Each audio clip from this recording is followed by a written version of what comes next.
முருகனுக்கு மிகவும் உகந்த விரதம் சஷ்டி விரதம். நம்மில் பலர் இந்த விரதம் இருப்பதுண்டு.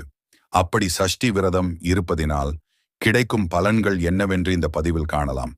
திருமணம், வாகனம், வீடு ஆகியவற்றை தரக்கூடியவரும் சுக்கிரன்தான்.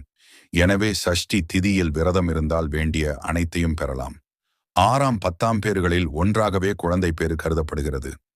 எனவே குழந்தை பேருடன் மீதமுள்ள 15 பேறுகளையும் அளிக்கும் வல்லமை சஷ்டி விரதத்திற்கு உண்டு.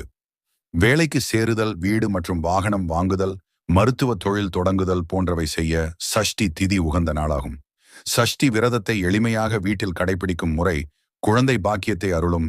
இந்த சஷ்டி விரதத்தை எளிமையாக கோவிலிலும் கடைபிடிக்கலாம். முடிந்தவரை முருகன் கோவிலில் விரதம் இருப்பது விசேஷமானது. அதுவும் திருச்செந்தூர் முருகன் கோவிலில் விரதம் இருப்பது கூடுதல் சிறப்பு வாய்ந்தது. வீட்டில் விரதம் இருப்பவர்கள் செய்ய வேண்டியவை: அதிகாலையில் எழுந்து குளித்துவிட்டு முருகனுக்கு பூஜை செய்து விரதத்தை தொடங்கி அருகில் உள்ள முருகன் ஆலயத்திற்கு சென்று வரலாம்.